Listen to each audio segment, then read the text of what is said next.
It's post-show headlines for Kincaid and Salchunas. I'm Kincaid. You're not Salchunas. I'm not Andrew. It's Haley Taylor Simon. You don't get to you get to see Haley on social media. If you're part of our YouTube community, you are absolutely influenced every day by the work of Haley. But not many times does Haley get put on the spot and get asked the questions. Nope. Which is probably a good thing, honestly. I think it's a good. Okay, Haley, tell a little bit about, just so everybody knows too, is you do other things media-wise here in town, other than just making sure that Kincaid and Salchunas look somewhat good every morning. Oh, really good. We don't give you a lot to work with. So I work at The Fanatic as a producer too on the weekends. So I produce Kevin and D Lineham and do some sports updates. Besides The Fanatic, I cover the Philadelphia Flyers for Philly Sports Network and Metro Philadelphia. And I also cover the St. Louis Blues for Locked On Blues. When do you sleep? I don't. Okay. I don't sleep. Okay. First question for you today. Yep. If I told you when you were in 5th or 6th grade that you were going to be doing the job you do right now, who were the women you were looking at in sports broadcasting that inspired you to do so? Oh, that's a good question. Well, somebody that I've always liked has been Jackie Redmond, somebody that I've always looked up to. So I really inspired to be like her. She's always been in the media. It's crazy. Her career, she actually began doing wrestling content. So when I was a little kid, I knew Jackie that way. And then she eventually got into hockey. Which is, it's amazing. I look at the fact, like, now we have the talented Alex Coffey, who is now going to be doing feature reporting, going off the Phillies beat. I remember a time where if you had told somebody, oh, the Phillies beat reporter is going to be somebody who is a female, people would have been like, really? Like, just go back in time. And now it's Lachlan. And now it's logical, and now it's Lachlan. Yep. So it's great. Does that, do you find that in any way intimidating, Philadelphia media being a female? No, not at all. I mean, I know my sports. I love Philadelphia. So it's kind of like I feel at home. I feel fine. Okay, if I told you, good news today. I was thinking about this last night because one of my buddies is launching a new television project down in Atlanta. And he's going to interview athletes, entertainers, and everything in the community on like a weekly show. And they'll just record it. I was thinking to myself, my wife was like, so what would you watch? Like, who would you want to talk to? Those type of things. I want you to answer it for me because I have a couple in my head. If you got to do entertain, you got to keep it Philly though. Okay. It's Philly sort of local. Okay. So you're not going national. Who would you most like to sit down with and do a more long form interview with? Oh, that's a good question. What, does it have to be an athlete or could it just be like a personality? It could be athletes, entertainers, but it's got to be Philly. Philly. Oh, so I can't go with Bradley Cooper. No, you could. I mean, if you wanted to do a long form, it's like a half hour. Well, hey, Bradley. Like I would say, I would love to sit down with Mayor Sherelle Parker and talk to her about just her enthusiasm to me always just inspires me. And I don't necessarily agree with her on everything, but she inspires me. She's interesting. She's excited. She's energized for the job she's got. You know who? Who? Bill Hurricane Schwartz or Glenn? Is it Glenn Hurricane Schwartz. Hurricane Schwartz. Do you know what I did once with Hurricane Schwartz? What? The Eagles were going to the NFC title game against the Atlanta Falcons. Mm. So John Clark brought his actual live newscast hits to my studio in Atlanta, where I was doing my radio show in my Eagles jersey, my TO jersey. Okay. And he had to throw it back at one point to Glenn Hurricane Schwartz. And I, at the time, put on a bow tie. I brought a bow tie from home just to honor Hurricane Schwartz. Johnny Sunshine. So you could do that. Anybody else? Oh, well, I was thinking of Bill Henley. Is it Bill Henley? Bill Henley, sure. That's Bill Henley. Person. But I think like the person I would like to talk to the most, like a local Philadelphia person, and you're going to laugh at me, is actually Tyrone Johnson. Just get it deep with Tyrone. There's so many things about him that I found out throughout the years, and he did I believe it was comedy. I think Dylan can, comedy, and then he went all over the place, and he was here for a while.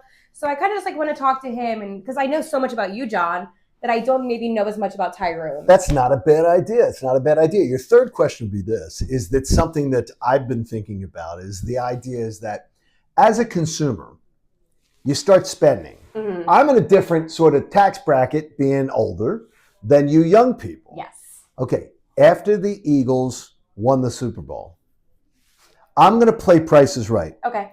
You spent $200 to $300 on stuff. Let me ask you this. Is it stuff that's clothes or is It can it... be anything, but it had to come Super Bowl related after the Super Bowl.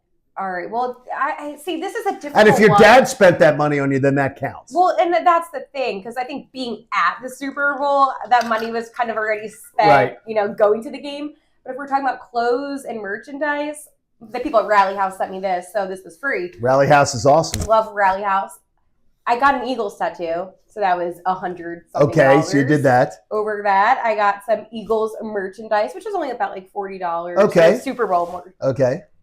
So it's still in the neighborhood. But I got drinks to celebrate the Super Bowl, which then puts me over. I drank a lot. I wonder, though, does the amount of money that the younger fans of Philly spent on the Eagles stuff affect, and the Eagles playoff run and everything, affect their Philly spending this summer? No way. I bought my Phillies tickets. I got a 3-pack of Phillies tickets. It doesn't impact it. Listen, when you win a championship, you're allowed to spend as much money as possible. There's no cap. I mean, don't go into debt, obviously. Like, don't recommend that. But max out those cards. Spend what you need to spend. It only happens every so often. This is bad financial advice. Yes, this is bad financial advice. Take it from the person that bets on table tennis. I wouldn't listen to this. All right. I got in an argument with a buddy of mine the other day on text regarding a take that I have. Okay. Tailgating is football. No. Tailgating is a football activity. No. When they talk about, well, people tailgate for the Phillies. No, what you get is a row of cars and you got like 1 or 2 people that tend to hang out. That's not. I saw you bragging on people tailgating before a Flyers game. It was a very small little like speck of people. What did they stop on the way, grab a couple of hoagies and some folding chairs? That's not tailgating. Tailgating is football. Convince me differently. Okay, first off, that's a bad take and wrong take because tailgating is any sport. With the Phillies, you go to the Jetro a lot. Guess what you do? You tailgate. I tailgate. They have the police horses out. They wouldn't have that if you're not tailgating. Tailgating includes 2 simple things: alcohol and food. Why did you list alcohol first? See? Listen. Is that part of it? That is part Yeah. of it. Look, I just look at this. I look at the sparse, like people will be like, yeah, they're all the tailgating down the Phillies. Yeah. You might have 100. No, you might have 100, 250, 100 to 150 cars. It's not like that. People set up tables. Like, John, I promise, I'm going to go down to the Phillies Opening day, I'm going to go and I'm going to seek out these. And I'm going to seek it out. I'm going to take it on video. I'm going to text it to you. Okay. And say, look at all these tailgaters. The tailgaters for opening day is different though, because it's an event. So when I go later in the season, I live so close by. Every single Phillies home game, I might just go by and look for the and just go by and tailgate a little bit. All right. Gambling and sports is a big thing. You are a female who enjoys hitting your sports betting app occasionally. Oh, yeah. Do you find it something that you want to do, or are you more hooked to it? Because I have a lot of people who will try to say to me, yeah, you just do it out of habit now. Okay. Because I grew up in a Philadelphia where I had to go to my uncle to place a wager if I wanted to bet with a bookie.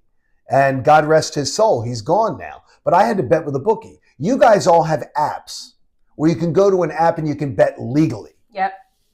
Do you find you do it more now because you're bored, because you do it, or that you love it? You're into it. Or you think you're good at it? Well, I think with anything in life, when you win, it's like a thrill of excitement. You get that adrenaline. So then you want to chase that feeling again. That's anything in life. I'm explaining gambling addictions. I'm not like addicted. I think I genuinely enjoyed. I have a group chat with my buddies and we all like send each other our wagers of the day. Now I'm smart with it. I don't put in too much. Sure. Like if I'm at the casino, it's like I'll go to a blackjack table because it's like I like the thrill of winning. Do I play it on my phone? Sometimes. But that's why I delete my sports betting apps when it's not football season. Oh, so that's what you do. That's a good little hint. That's my thing. Betting responsibly is the big key. 100%. It's the big key. You never can bet more than you can afford to lose. What's funny is that like my nephews and my kids' friends and things like that will tell me, yeah, I place a bet every day. And I'm like, how much do you bet? And they're like, $4. My friend does 25 every day, and he does like 8 leg parlays, and he never wins. Well, he's coming to knockout too. They see you going, Okay, who wins knockout? Last thing before I get you out of here. Dylan McKinnon. I said that once. I'll say it again. You think Dylan McKinnon wins knockouts? I'm going to go close to the camera on this one. Connor Thomas is all arrogant. I'm going to win. He is not going to win. If Connor Thomas wins, I will give him $100. And I don't make that much money. So that's saying something. How about I got a dark horse for you? Who's that? Ray Dunn. No. Ankle injury. Oh, no. Ankle injury for Ray Dunn? No. Even if he was healthy, Ray would never win. Thank you, Haley. We love having you as a part of our show. And remember, like, subscribe. And a lot of what you see on YouTube, it's Dylan, it's Haley, it's everybody who makes it happen here behind the scenes. Have a great weekend. Phillies opening week next week on The Fanatic. Hey guys, Andrew Salchunas from Kincaid and Salchunas. Thank you for checking out all of our stuff on YouTube. Make sure you click, like, subscribe on everything that you see. And of course, you can see everything from our YouTube feed. Full shows, interviews, when John's being an idiot, which is like 15 times a day. So make sure you check out all of our stuff on YouTube. We appreciate it.